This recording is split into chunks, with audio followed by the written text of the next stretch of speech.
स्वयंसेवक साथ देणारे तुम्ही सगळे बंधू भगिनी.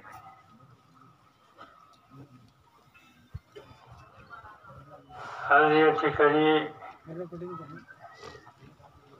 भारत नानांच्या कुटुंबियांना आणि तुम्हा सगळ्यांना भेटण्यासाठी मी आलो.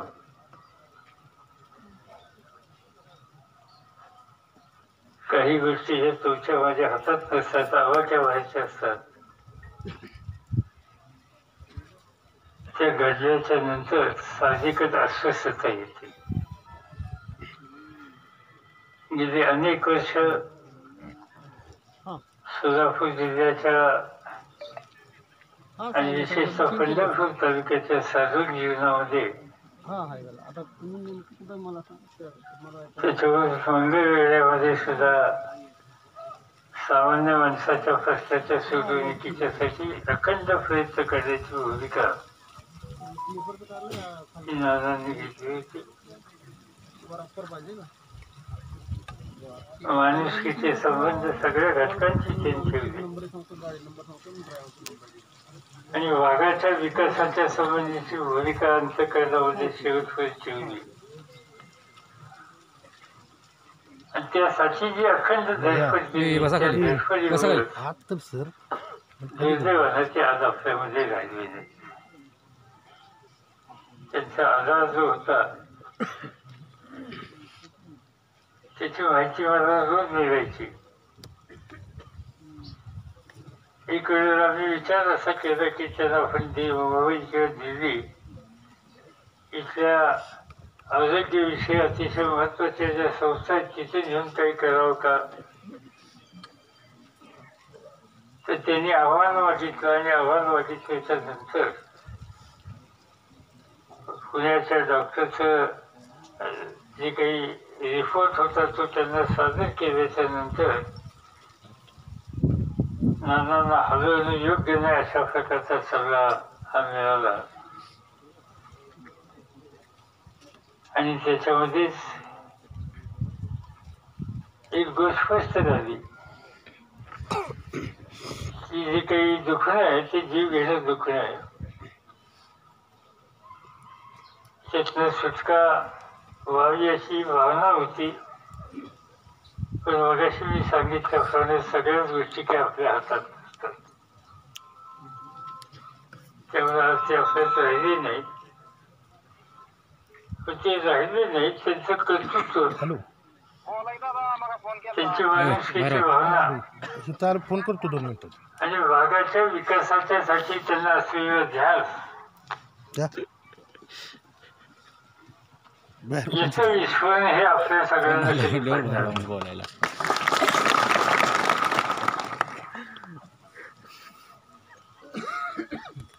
सहकारी संस्था असेल, कारखानदारी असेल, पंढरपूर शहर असेल, तुला पहिल्यांदा वाटलं पाहिजे मंगळवेढा तालुक्यातला पाण्याचा प्रश्न सोडवण्यासाठी त्याचा हक्क असेल, त्या प्रत्येक गोष्टीच्यासाठी त्यांनी आपला श्वास चालेपर्यंत चिकाटी ठेवलेली होती. त्यामुळं ते आज नाहीत. तर आपल्या सगळ्यांची जबाबदारी ही आहे की त्यांचे हे अपूर्ण प्रत्येक स्वप्न हे स्वतःच्या स्वार्थासाठीच होतं, वाघासाठी होतं, वाघाच्या माणसांच्यासाठी होतं. त्याची पूर्तता करण्याच्या बद्दलची काळजी घ्यायची. मंगळवेढ्याचा पाण्याचा प्रश्न असेल किंवा अलीकडे त्यांना जो ध्यास होता कारखान्याच्या बद्दलचा, त्या सगळ्या गोष्टीचा बारकाईने विचार करून आपल्याला त्यातनं दुरुस्त करण्याच्या दृष्टीनं पावलं टाकावं लागतील. कालच कारखान्याचे वाचन आणि काही अधिकारी येऊन त्यांनी मला एकंदर चित्र सांगितलं. काळजी करण्यासारखं चित्र, पण ती काळजी करण्यासारखं चित्र असलं तरी सुद्धा त्यातला मार्ग हा काढावाच लागेल. आता जे कल्याणरावनी सांगितलं ती गोष्ट खरी.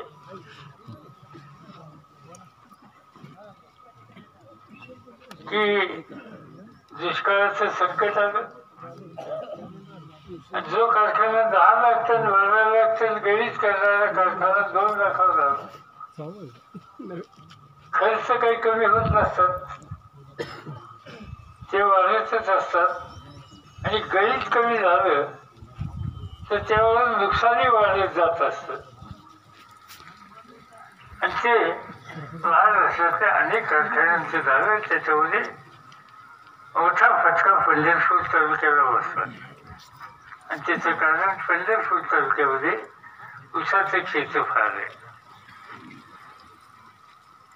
त्यामुळं आधी ऊस ज्यादा, नंतरच्या वर्षामध्ये ऊसाचा पुरवठा झाला नाही, ते क्षेत्र कमी, गणित कमी, त्यामुळे तोटा जास्त. आणि या सगळ्या दुष्ट चक्रात हा विठ्ठल परिसर संकटामध्ये सापडला हे मी पाहत होतो. आणि त्यातून बाहेर काढण्याच्यासाठी अखंड चिकाटी करण्याची दाखवण्याची भूमिका ही भारताची होती. त्या ध्यासातूनच त्यांना झालेल्या रोगाला तोंड देण्याची त्यांची शारीरिक स्थिती होती, ती कमी पडायला लागली. आणि दुर्दैवानं आज ते आपल्या सगळ्यांच्या राहून गेले. संकट येतात, पण त्या संकटाला धैर्याने मात करावं लागते. संकट आहे, जीवाभावाचा आपला आधार गेला, पण आधार गेला त्याचं दुःख आहे, पण दुःखाने गरीब घातले कधी व्हायचं नसतं. इथली ऊसाची शेती आणि कारखानदारी एक काळ असा होता, त्याच्या सुरुवातीला पहिल्या दिवसाला सुद्धा मी हजर होतो. मला आठवतं की देशाचे नेते यशवंतराव चव्हाण साहेब, त्यांच्या सभेत मी स्वतः सुद्धा औद्योगिक अण्णांच्या सांगण्यावर आम्ही सगळे इच्छा आलो होतो. औद्योगिक अण्णांच्यावर तुमचा प्रचंड विश्वास होता, प्रेम होतं, निष्ठा होती. आणि अण्णांनी सुद्धा आपल्यासाठी, तालुक्यासाठी, कारखाना उभारण्याच्यासाठी अतिशय मोलाची कामगिरी केली. याची नोंद आपल्या सगळ्यांच्या आमच्या करण्यात होती. आणि हे सगळं उभं केलं आणि त्याला साथ देणारे, त्यांच्या नंतर हे चालवणारे, त्या मालिकेमध्ये भारत नावाचं नाव हे प्रकर्षाने आपल्या पुढे होतं. पण काही गोष्टी मगाशी सांगितल्याप्रमाणे आपल्या आवाक्याच्या बाहेरच्या होत्या आणि त्यामुळे आता आपण अडचणीत आलो. माझी आपल्या सगळ्यांना एक विनंती, मी आत्ताच सांगितलं प्रमुख लोकांना की थोड्या दिवसांनी मी परत इथे येतो आणि जसं कल्याणरावांनी सांगितलं, इथली सगळी कारखानदारी नीट कशी करता येईल त्याच्यात लक्ष घालू. कारखानदारी सुधारली पाहिजे आणि शेतकऱ्याचं ऊसाचं शेवटचं टिफिन सुद्धा राहता कामा नये, त्याचं गणित झालं पाहिजे, याची व्यवस्था केली पाहिजे. आणि जे काही अर्थकारण बिघडलं त्यातलं कारखाना बाहेर काढून ऊस उत्पादकांना रास्त किंमत देण्याच्या दृष्टीनं काय कार्य करता येईल या सगळ्या गोष्टीचा विचार त्या ठिकाणी बसून काही निर्णय घ्यावे लागतील. आणि ते निर्णय घेण्याच्यासाठी तुम्हाला विश्वासात घेऊन ते निर्णय घ्यायचे आणि त्याच्यामध्ये तुमच्या सगळ्यांची साथ मिळाली. हे दुरुस्त करायचं. आता सांगितलं दीपकने पंढरपूर हे सोलापूर जिल्ह्याचं किंवा या तालुक्यातलं महत्वाचं ठिकाण आहे. मला काही समजत नाही असं का म्हणलं ते. पंढरपूर या देशाचं महत्वाचं ठिकाण. या सगळ्या राज्याच्या बाहेरचा सुद्धा अगदी कर्नाटक असो नाही तर मध्य प्रदेश असो, उन्हातान्हाचा विचार न करता पांडुरंगाच्या दर्शनासाठी लोक श्रद्धेने येणारे ठिकाण या देशात कुठले पायी जाणार आहेत. आणि ते त्या ठिकाणी अखंड फळाने येणारे हे पंढरी. पंढरपूर आणि इथं असलेला पांडुरंग या देशातल्या सामान्य माणसाचा आहे. कष्टकऱ्यांचा तो देव आहे, शेतकऱ्यांचा तो देव आहे. आणि त्या पंढरीचा आशीर्वाद ज्याला लाभला ते भाग्यवान आहेत. आणि त्यामुळे पंढरपूर आणि पंढरपूर परिसर हा एका दृष्टीनं भाग्यवंताचा मेळ आहे असं मी म्हणलं तर त्यामध्ये अतिशक्त होणार नाही. पण ते भाग्य जरा कुठे सरकलं असलं तर ते भाग्य पुन्हा जागेवर आणायचं काम आपल्या सगळ्या भक्तांना मिळून करावं लागेल. ते करण्याच्यासाठीच आपल्याला पुढची पावले टाकायची. त्या भावनेनं आज या ठिकाणी मी विचार करतोय. माझ्याला प्रत्येक गोष्टीला तुम्ही लोकांनी साथ दिली. मला आधी आता बोलताना सांगितलं की भारताला शेतकरी संघटनेकडनं कधी अपक्ष कधी आणखीन काय. आणि लोक मला म्हणायचे की त्या कोणत्या संघात आता हे होऊन झाले काय करायचं. मी सांगायचो निवडणूक लढवायची ना लढून द्या, काही केलं तर ती निवडून येणार. निवडून आले इथं गुलाल अंगावर फाडला इथून बारामती आणि बारामती येऊन बाकी काय नाही.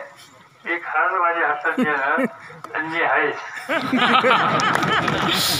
ही भूमिका त्यांनी शेवटपर्यंत प्रत्येक निवडणुकीच्या नंतर तुम्हाला कदाचित माहीत असेल. निवडणुकीच्या नंतर निकाल त्यांच्या तुमच्या सरकार लागल्याच्या नंतर तिकडे चक्कर टाकली.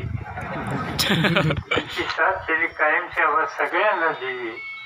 आणि त्यामुळं त्यांनी आमचा कधी म्हणजे पक्ष किंवा राजकारण असं बघितलं नाही, आम्ही कोणी बघितलं नाही. हा तालुका या तालुक्याचा नेता हा आपला जीवाभावाचा सहकारी आहे. आज तो नसला तर जीवाभावाचा सहकारी कुटुंबातला आपला साथी हा गेल्याच्या नंतर आता मी 80 वर्षाचा झाला तर मला वडील नाही म्हणायला हरकत नाही. त्यामुळे आता वडीलधाऱ्याचं लक्ष हे अधिक असलं पाहिजे आणि ते वडीलधाऱ्याचं लक्ष कायमच राहील एवढं सांगतो. आणि माझी आपल्याला साथ आहे की त्याच भावनेनं तुम्ही नानांना जशी साथ दिली, अजून नानांना जशी साथ दिली त्याच पद्धतीचा आता इथून पुढं जे आपण बसून एकत्रितपणानं निर्णय घेऊन सगळ्यांना बरोबर घेऊन सगळ्यांना बरोबर घेऊन आपण सगळ्यांनी त्याचं असं नका करू. सगळे म्हणून बसू ना काय करायचं त्याची कशाला चर्चा करतात. त्याचे काही काही वेगळं होणार आहे का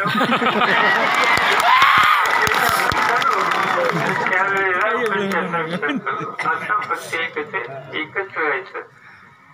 कारखानदारी सुधारायची, अर्थशास्त्र अर्थकारण संसार नीट निष्ठे लागतील त्यासाठी काही जी काळजी घ्यायची ती सगळ्यांनी मिळून बसून इथली तिन्ही कारखानदारी नीट चालेल याच्यासाठी सहकार्याची भूमिका आपण सगळ्यांनी घ्यायची. आणि या रस्त्याने पुढे जायचं. निवडणुका येतात आणि जातात पण भागाचा संसार बिघडला तर त्याला काही अर्थ नसतो. त्या राजकारणात माझ्यासारख्याला इंटरेस्ट नाही. म्हणून भागाचं समाजकारण अर्थकारण हे आपण निश्चित काळजी करूया. न बाकीच्या गोष्टीचा विचार करायला काही अडचण येणार नाही. आणि म्हणून त्यासाठी तुमची साथ मिळेल अशाच प्रकारची खाते. आणि त्याचं कारण हा ध्यास भारत नानाचा होता आणि तो ध्यास तो त्यांचा स्वतःच्यासाठी नव्हता, तो तुमच्यासाठी होता. त्यामुळे त्यांना साथ देणं ही आपली जबाबदारी आहे. ती काळजी आपण सगळेजण मिळून घेऊ एवढंच या ठिकाणी सांगतो. आणि मला फार मुंबईला जायचं आहे. मला याआधी येता आलं नाही पण मला सांगितलं आधीच मी केवढी जातं. त्यामुळं ती आधी आली. त्याच्यानंतर रक्षाच्या दिवशी यावं जयंत म्हणले मी जाऊन येतो म्हणलं ठीक आहे. 14 झाल्याच्या नंतर मी कच्चे जाईन, तुम्हाला येता आलं आणि तुम्हाला सगळ्यांना भेटता आलं याचं समाधान आहे. नाना गेले याचं दुःख आहे, पण तुमची साथ ही या दुःखावर सुद्धा एक प्रकारची आत्मशक्ती देईल अशाच प्रकारची अपेक्षा या ठिकाणी व्यक्त करतो आणि आपली रजा घेतो. नमस्कार.